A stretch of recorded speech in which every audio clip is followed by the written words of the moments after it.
need me up here? You do need me up here. Can you take it after?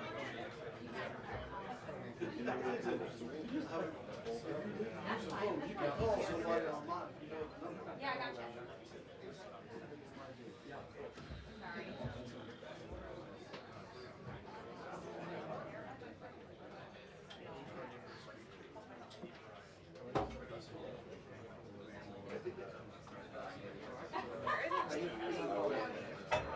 Usually I have to worry about this, but it's not just take it down there.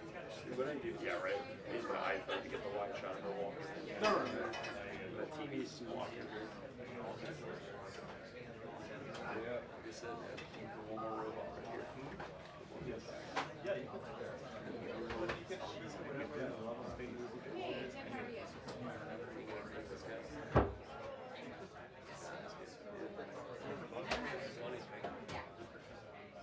Yeah, I don't know how many you can use. I see some. No. White House. I know. What's that?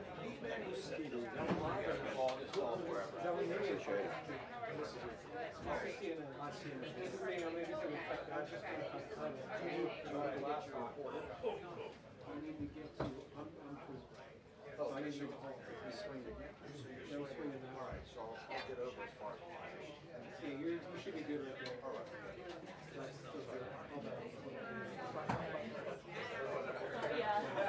Why do they have these slides in there? Yeah. They took one out already. Yeah, I don't care about that one. You felt this with them? Yeah. Still solid. A few years ago, the shots fired up. Some guy, they didn't realize it. They found out hours later. There's bullets. They figured it out. They don't mess around. Yeah, I think one shot they tried to fire on the press room. I had to look at the story. It's like a couple years ago. Wait. But like most of the time, now they have this whole screenshot of, you see how much presence is out there.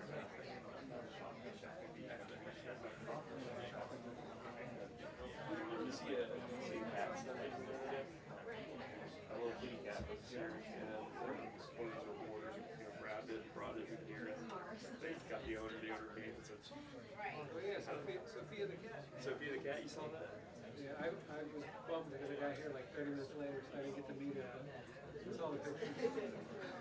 I like to think our adversaries are like, all right, we can put a camera on a cat or something.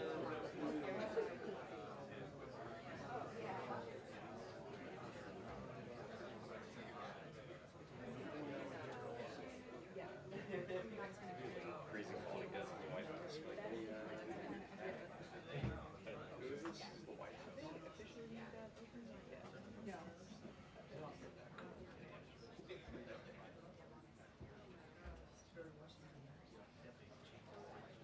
I've got to renew my fucking alarm. I'll bring it back.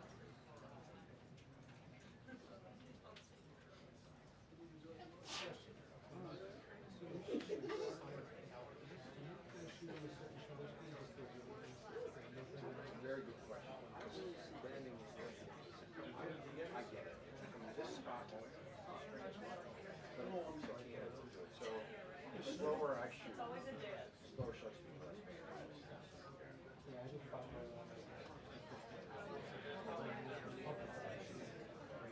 I don't know why it's on this angle. Hopefully, like, you know that U.S. Ukraine and European leaders are meeting in London tomorrow. And the president has said details of a potential peace deal will likely come out this week. There are some reports that it could include U.S. recognition of Ukraine and Crimea as Russian territory, and there are also always questions about whether the U.S. is interested in any sort of security guarantee that Ukraine specifically asked for. We've also been told that the mineral agreement should be signed this week, so looking for news on that. Fighting resumed after this ceasefire that was announced by President Zelensky, though said that while there were no air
get some answers and are looking to this briefing to answer them whether there is any question in the president's mind of accessibility to the department. So lots of questions on both those topics.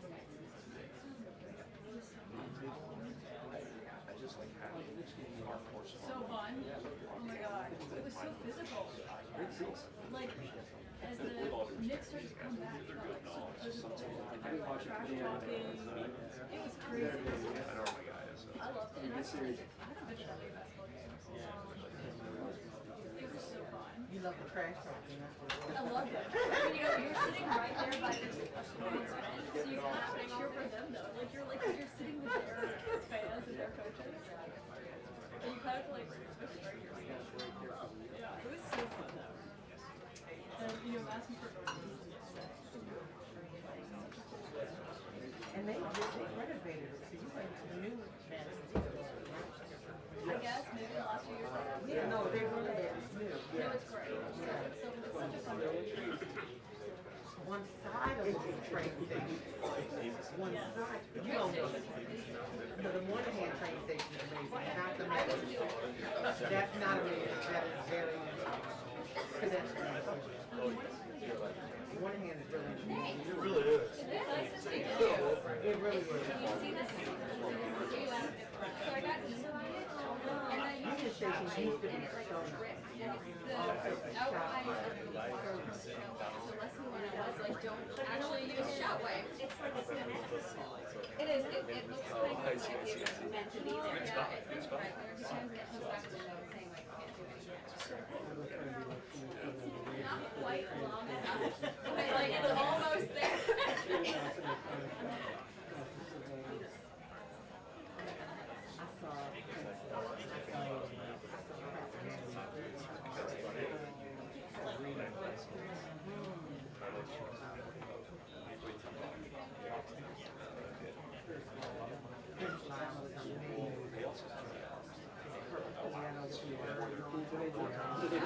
No, I didn't.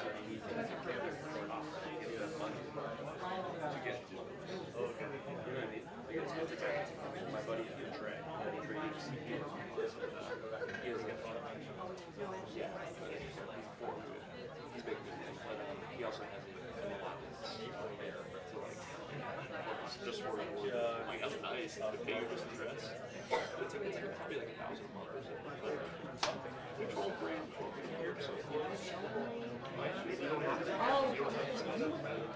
So our company is getting ready. In the rain. Yes, that was. I noticed that. And then we had the headset. I am. That was last night, 607 or the other. I'll take a 2% raise. 1% raise. It's gonna be at the way that because I like having my software to work. No, yes. No, I'm serious. My personal phone is That would be, oh my God. That would be I've got another picture.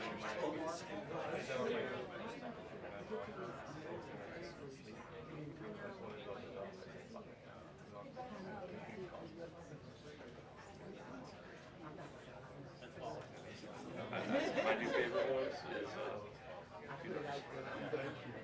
I put it up for this just so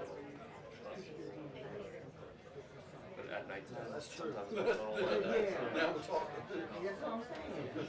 You can still, customize it to your family, you can still log it. right, you can like pick people that can override it. Dad. Sorry Dad, sorry Mom. Rated it, it's like, city. They live in Stafford. It's an hour south of here almost. And no traffic. Yeah, I grew up there. Some, I mean, a lot of people go places, some people stay. They go crazy. Or they have a job there. I didn't find a job. Yeah, I stay there. like If you go to Applebee's. You can see that from there. Yeah, if you hold it closer, I can tell. I think I like the city. I like the city. But Arlington, so there's no less crime. Yeah. I'm in Falls Church.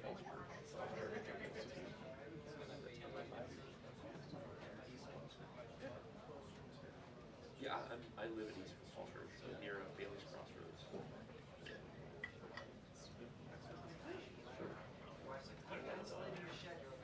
A lot of Ethiopian places, big community, big community there. Ethiopia. Food's good, but there's no metro. No metro. It's like in a metro.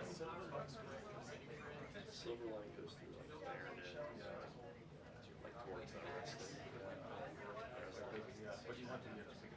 And blue and yellow just goes south, Springfield. So in between is just There's nothing to the cemetery. Yeah. You got big run in the cemetery.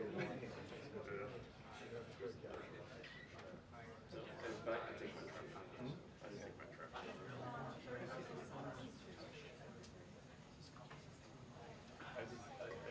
moved from there where I was having a hard time about Bailey's Crossroads area. when I lived in East Boston. So the people coming from East Boston. So one day I was New Jersey. I finished on one and started back in I took the 3 hours to get to the airport. And there was no problem. I would sleep on the outside. That's brutal, dude. Look at the truck. Yeah. Yeah, Martin's annoying, right? Now when I live in Dude, I slept at my office the other day to grab one piece of equipment real quick to go back to my home. I went upstairs, looked out the window, and checked it. It's like he was waiting for me to leave or something. I went out there, I talked to him, just grabbed my gear. So you're in a loading zone. I'm like, I'm grabbing my gear. He was like, he's like, oh, he took the ticket back. I was like, well, it's $100. but I'm thinking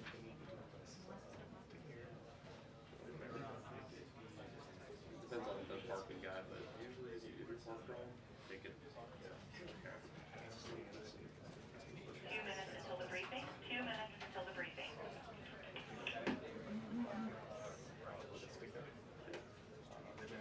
I have a placard that says like Brain Television. And we service NBC, CBS, Fox, ABC, local stations, all those logos. They're on my phone. This guy's weird. Yeah, this guy does weird. I put my cell phone number. I don't know. Maybe. I just hope you look at it and say like, oh, this guy's suppressed.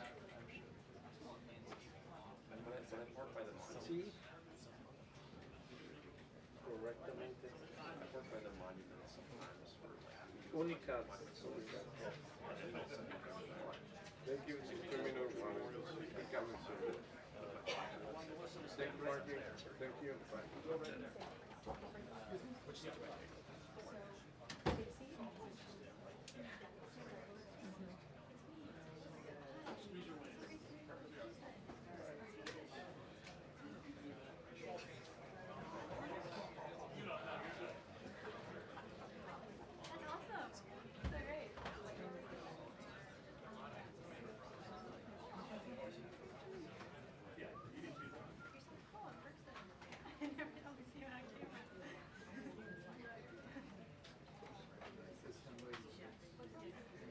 Just get a plate, dude.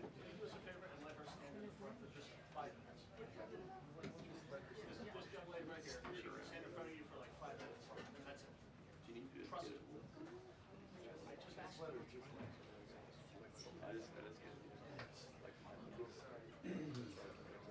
She's retiring. She's retiring.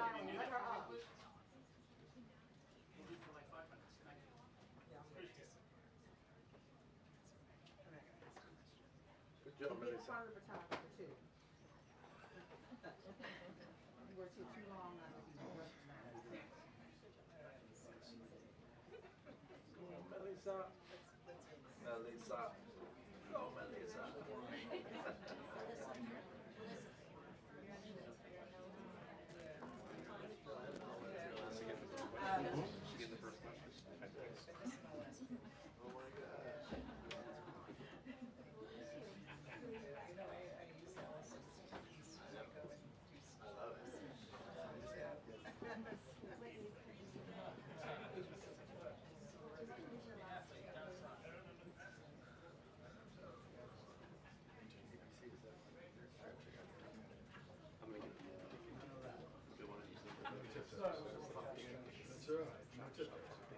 I'm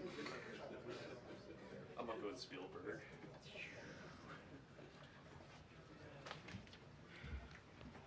Good afternoon, everybody. Good to see you all. The thoughts and prayers of the entire White House remain with all of the Catholics around the world who are mourning the death of Pope Francis.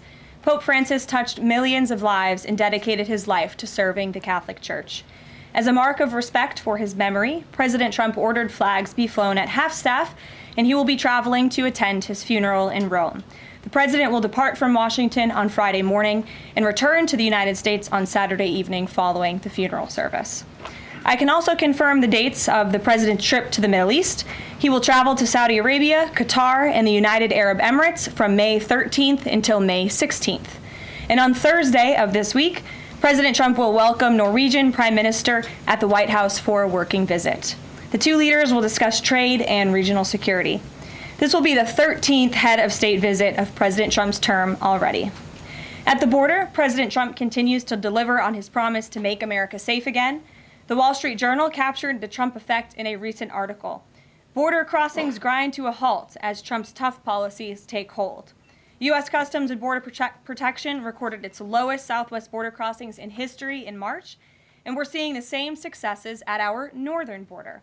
Here's how the New York Post put it. Northern border sector previously overrun by illegal migrants sees dramatic drop in crossings. We haven't seen anyone since November, end quote. According to U.S. Customs and Border Protection, just 54 illegal aliens were apprehended in the Swanton sector of our northern border, which stretches more than 300 miles in March. This is a drastic 95% drop from the more than 1,000 border crossings that were caught in March 2024. This is a main hotspot area that recorded more than 80% of all apprehensions along the northern border during the 2024 fiscal year. And new reporting from the Washington Times fully highlights the difference in Joe Biden's disgraceful approach to the border compared to President Trump's. Under Trump, border catch and release has dropped 99.99% from worst Biden month. You can't get much better than that. This statistic in particular is astounding. Border Patrol agents caught and immediately released 189,604 illegal aliens into the United States in December 2023 at the height of the Biden border crisis.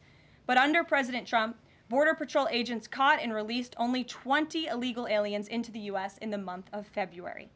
Thanks to President Trump, operational control of the border is becoming a reality, and the administration's historic enforcement measures are yielding huge results. Illegal aliens are finally getting the blunt message. If you cross the border illegally, you will be swiftly deported and never return to the United States of America.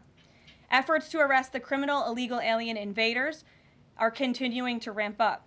ICE Chicago arrested a Mexican national convicted of predatory sexual assault of a child in Cook County, Illinois. This week, ICE Denver arrested a Mexican national convicted of sexual assault of a child in Houston County, Texas.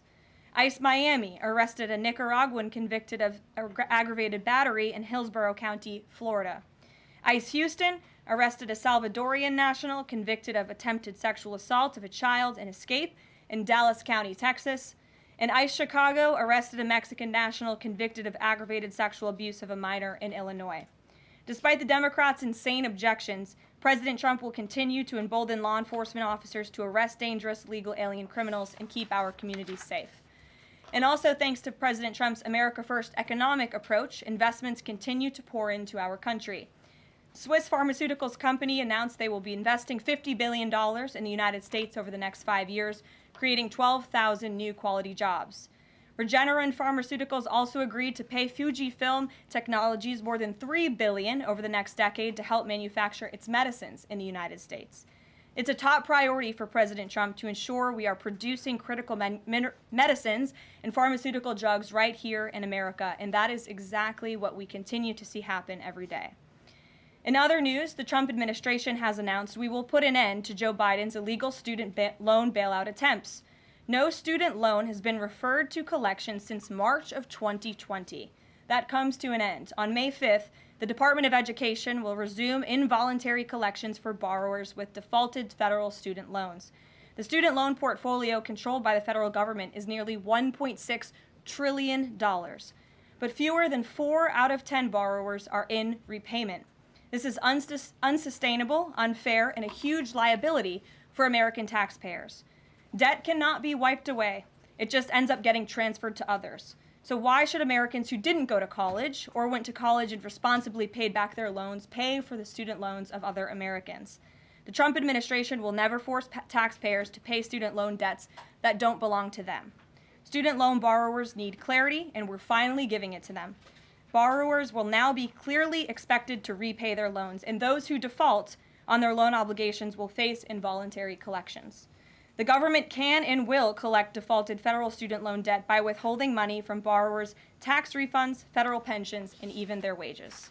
America is $36 trillion in debt. We must get our fiscal house in order and restore common sense to our country. If you take out a loan, you have to pay it back. It's very simple.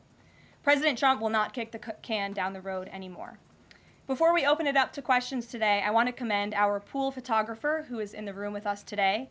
ABC News photojournalist Melissa Young is retiring after 44 incredible years on the job, covering here at the White House.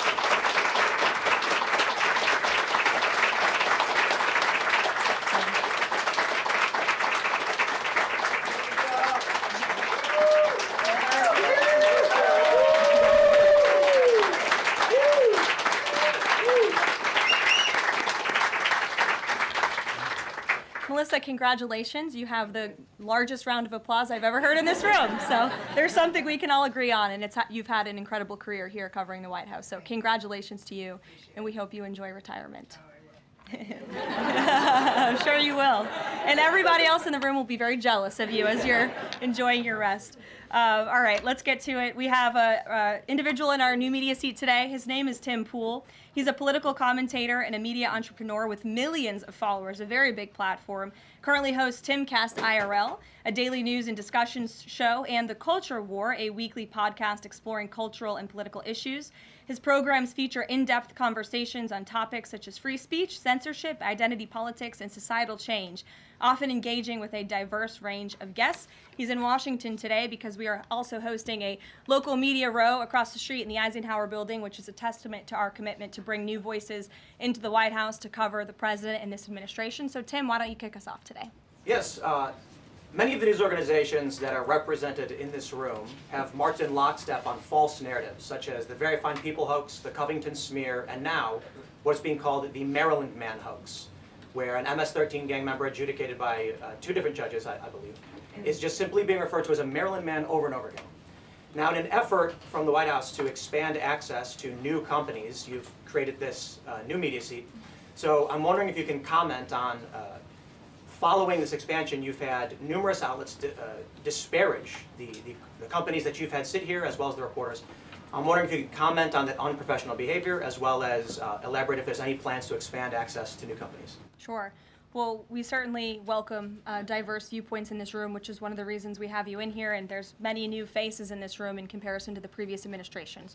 We want to welcome all viewpoints into this room. We welcome unbiased journalists who really care about the truth and the facts and the accuracy, and you rightfully pointed out the Maryland Man story, which I, from this podium, when The Atlantic published it, on that very first day, I came to this podium and said, this is wrong. The press in this room have this story wrong, and we have seen more and more evidence come to the table that we have had all along. We were always right. The president was always on the right side of this issue to deport this illegal criminal from our community. And it is despicable to see the media continue to refer to this individual as someone who is just a peaceful man living his life in Maryland. This was and always has been an illegal criminal, an MS-13 gang member, and a designated foreign terrorist. And the administration maintains our position to deport these individuals from our community. So thank you for being here, Tim. It's great to see you.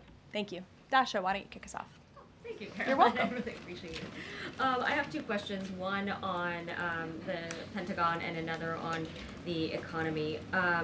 You said on Fox News that the entire Pentagon is working against Secretary Hegseth, but the people who were fired were Hegseth's own guys. So how do you square that, and what do you say to concerns that that's bad management? They were Pentagon employees who leaked against their boss to news agencies in this room, and it's been clear since day one from this administration that we are not going to tolerate individuals who leak to the mainstream media, particularly when it comes to sensitive information. And the Secretary of Defense is doing a tremendous job, and he is bringing monumental change to the Pentagon. And there's a lot of people in this city who reject monumental change, and I think, frankly, that's why we've seen a smear campaign against the Secretary of Defense since the moment that President Trump announced his nomination before the United States Senate.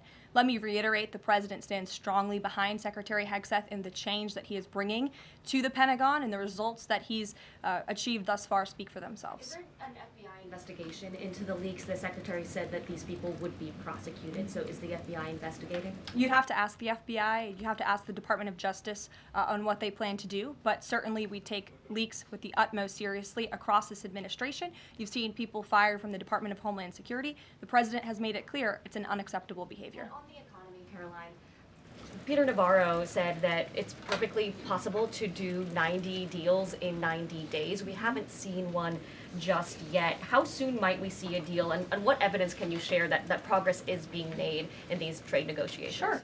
Well, I spoke to our entire trade team this morning. There is a lot of progress being made. We now have 18 proposals on paper that have been brought to the trade team. Again, these are proposals on paper that countries have proposed to the Trump administration and to our government. You have Secretary Bessent, Secretary Lutnick, Ambassador Greer, NEC Director Hassett, and Peter Navarro, the entire trade team, meeting with 34 countries this week alone. We are moving at Trump speed to ensure these deals are made on behalf of the American worker and the American people. And just yesterday, it seemed to get a little bit lost in the news, and I think it's a disservice to the American public that it did. The Vice President announced terms of reference for a trade deal with India. That is a big deal. We know when we look at the numbers, the monetary trade barriers and the non-monetary trade barriers from India, they have been ripping off the United States and American workers for a very long time. So the fact that the Vice President with Prime Minister Modi on that trip in India announced these terms of reference, which is essentially a framework to move the ball forward to sign a good trade deal between our two nations, is great progress, and it speaks to the work ethic and the real labor that's being put into this effort by the President's trade team. Sure. Go ahead.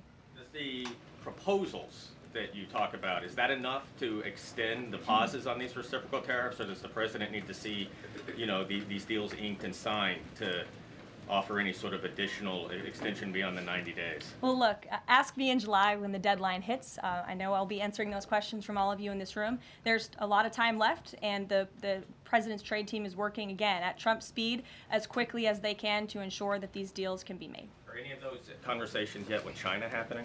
I actually do have something to share on that. I asked the President about this before coming out here, and he wanted me to share with all of you that we're doing very well in respect to a potential trade deal with China. As I mentioned, there have now been 18 proposals in more than 100 countries around the world who are wanting to make a deal with the United States of America, and the President and the administration are setting the stage for a deal with China. So we feel everyone involved wants to see a trade deal happen, and the ball is moving in the right direction.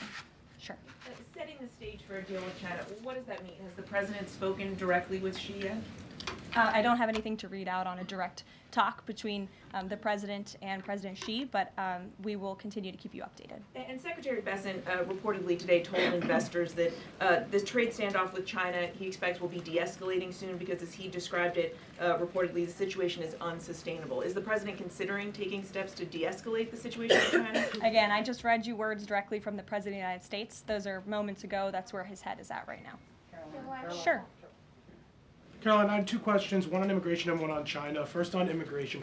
Roughly how many illegal immigrants and aliens do we have in our country, and how many does the administration plan on deporting? Sure. Well, you'd have to ask the Department of Homeland Security for a specific number, but we suspect it's definitely in the millions, perhaps upwards of 20 million people that were allowed into the country illegally by the previous administration. And the President and his team are focused on deporting as many as we possibly can, and they are moving as quickly as possible. The President's team has made it clear we need more funding from Congress to do more. We need more ICE agents out on the ground doing this very important work. And we also need rogue district court judges to stop acting as judicial activists, trying to block the administration from deporting illegal criminals from our nation's interior. The American public elected the president to do this, and he's following through with that promise. And we have over 250,000 Chinese nationals in our country right now on student visas. Does the administration believe there's any national security concern when it comes to those over 250,000 Chinese nationals in our country? Well, as you know, when it comes to foreign visas, the Secretary of State has the right to revoke visas of those who we feel are acting in a adversarial way to our foreign policy interests here in the United States. He has that authority according to the Immigration and Nationality Act. So I would defer you to the State Department for any individual case, but they are looking at individuals who are given the privilege of being on a visa in our country, and if they are acting, again, adversarial to our foreign policy interests, their visa can be revoked, and they should be aware of that. Caroline. Sure, go ahead. Yes, I'm calling on you. Thank you, Caroline. You're welcome. Over the last few weeks, several countries have warned their citizens about travel to the U.S., and the Department of Commerce's own stats know that show that from a lot of countries, the number of visitors is falling. Does the White House have any message for people that might be reconsidering business or tourism travel to the U.S.? Where did you see that report? With the statistics coming from the Department of Commerce. Said what? It's hard to hear you. Sorry. That visitors from a lot of countries have fallen in the last 3 months. I'd have to look at that report to comment on the merits of it. I think most people around the world recognize the United States of America is a great place to do business. It's a beautiful place to visit, and they should certainly come here because it's a much safer country than it was 4 years ago under the previous president. Libby, good to see you. A question about this upcoming announcement from HHS to ban food dyes. During the first week of the administration, the FDA announced that it's pulling its plan to ban menthol cigarettes. So 2 questions for you. How do you square a ban on menthol cigarettes being pulled and then announcing this ban on food dyes? And then how does the president feel about this upcoming ban that RFK is going to announce? Sure. Well, look, the Secretary of Health and Human Services, the president nominated him because he trusts him to make this country healthy again. It's not just a slogan. It really is a movement that has broken ground across the country. There's millions of people who believe in RFK Jr., Secretary Kennedy, and what he's doing. I don't want to get ahead of HHS with this historic announcement later and the details of it, but obviously the Secretary feels that he has reason and evidence to announce the ban on artificial dyes later, and I'll let him speak to that this afternoon. Phil. The president started the process of reclassifying more than 50,000 federal employees as Schedule F. We've already seen him march through a number of government agencies. I'm curious, should we expect mass firings, or is this a case-by-case approach, a scalpel or a sledgehammer? Well, look, as you saw on Friday, the president put out a statement about it. The Office of Personnel Management reclassified workers. They're now called Scheduled Policy/Career. And all the president is trying to do is ensure that federal workers are being held accountable for corrupt behavior. If they are engaging in corruption as a government worker, they should no longer have their job. I think that's pretty common sense.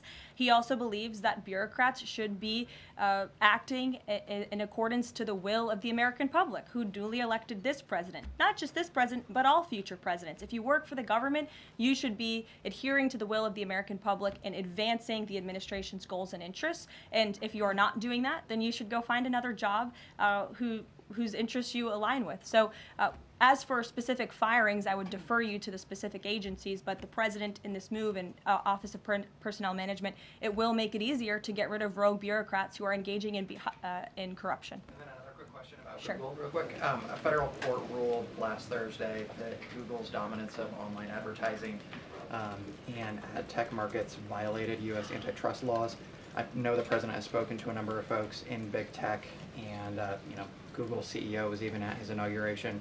I'm curious, what is the president's reaction to that court ruling? I'll have to ask him, and I'll get back to you, Phil. Thank you, Caroline. You're welcome. John. Thanks a lot, Caroline. Some economic questions for you. Kevin Hassett has been a key economic advisor to the president in both of his terms.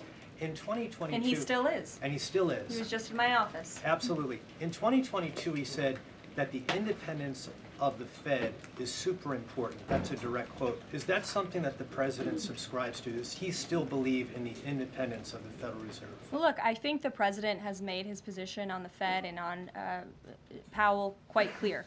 The president believes that they have been making moves and taking action in the name of politics rather in the name of what's right for the American economy. The president has the right to express his displeasure with the Fed, and he has the right to say he believes believes interest rates should be lower. He believes Americans should be able to borrow money cheaper than they currently are right now. And I also spoke to Kevin Hassett about the Fed as well, and he has called into question the Fed's independence and whether they are actually doing things, again, out of the best interest of the economy, or are they doing it for partisan reasons.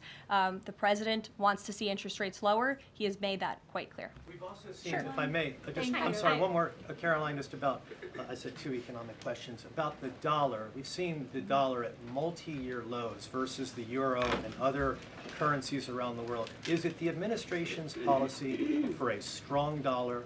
How does it view the dollar versus other currencies around the world? The president wants to see the dollar remain as the world's reserve currency for our long-term fiscal stability and our economic growth. He's been quite clear about that. Sure. 2 questions. And then to the woman behind you, who I haven't seen before, welcome. Go ahead, Mary. Earth Day and then the Supreme Court, if that's okay. That's right. It's Earth Day. Yes. Happy Earth Day, everyone.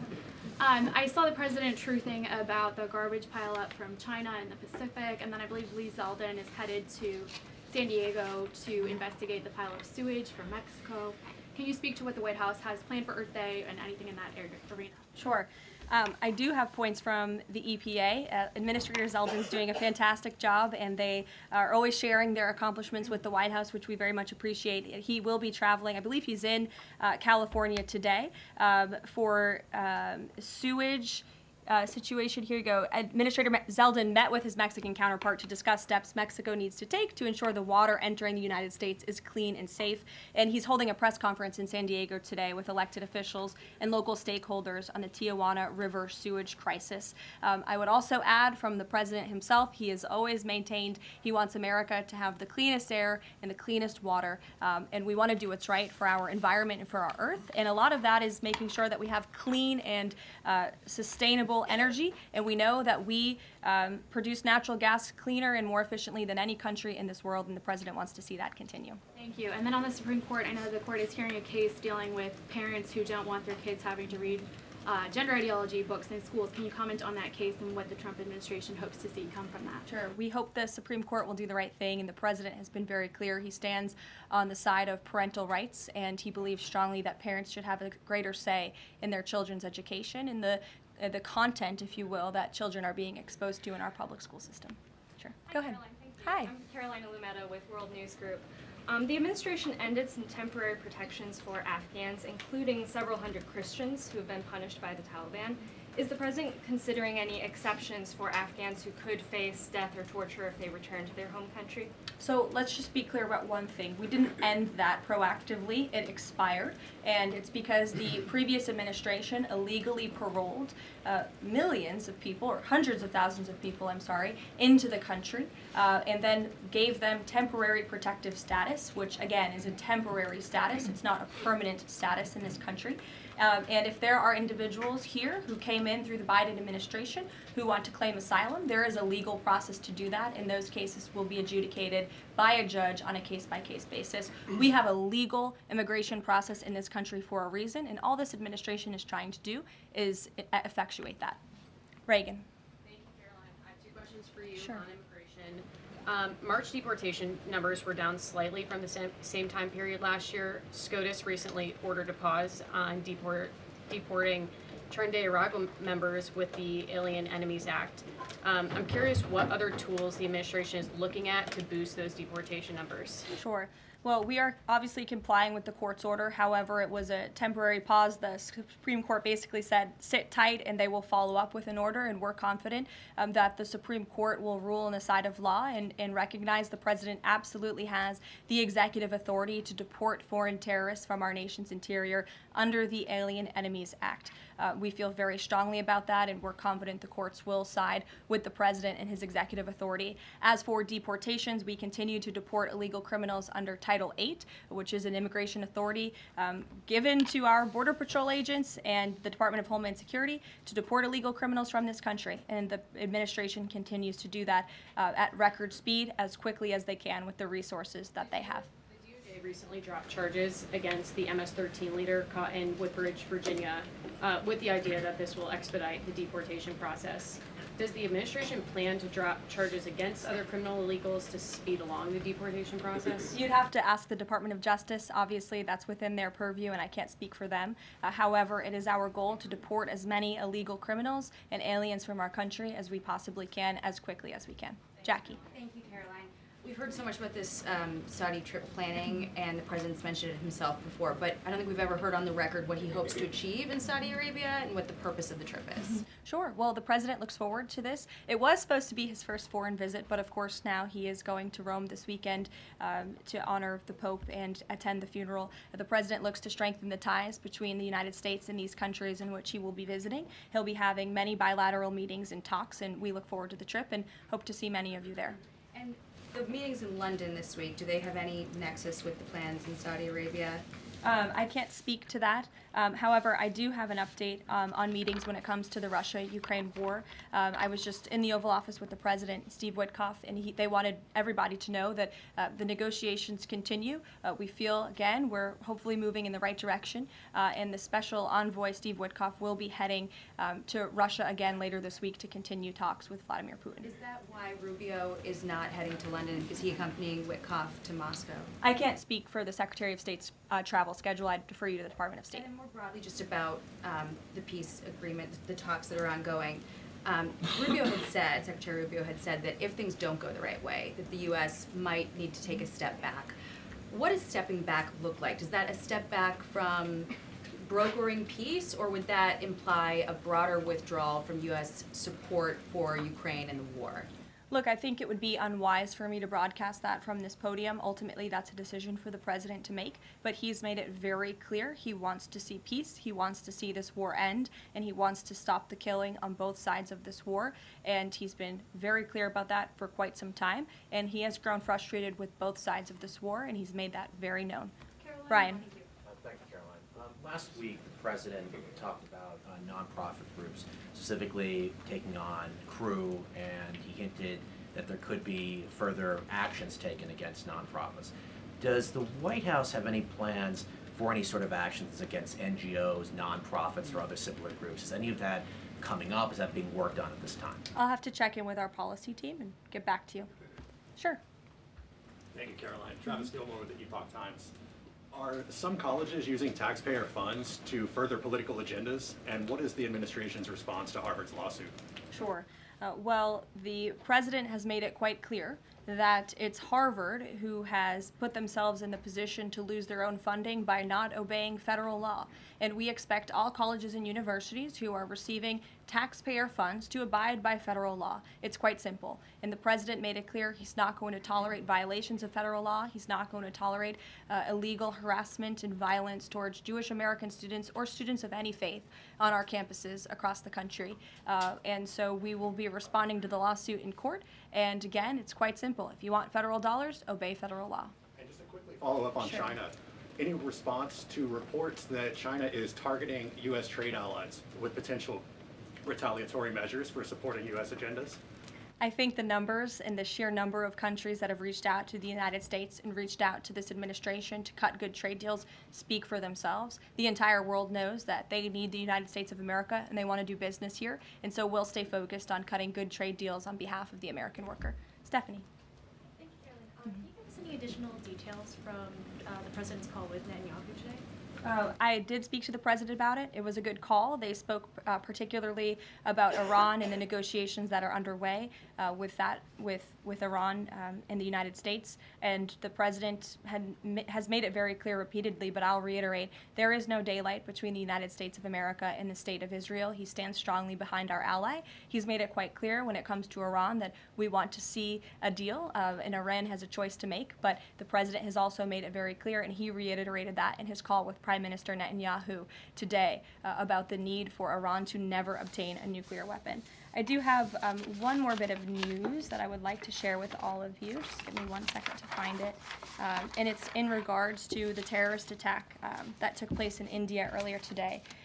The president has been briefed by the National Security Advisor, and he's being kept up to speed as more facts are learned. What we know already is dozens were killed and even more were injured in a brutal terrorist attack in a popular tourist location in South Kashmir.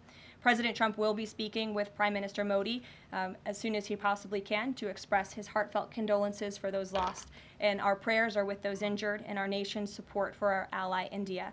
These types of horrific events by terrorists are why those of us who work for peace and stability in the world continue our mission. So we'll give you a readout of that call later this afternoon. There's a lot of work to be had. You may hear from the president later this afternoon as well, and we'll see you all later. Thank you.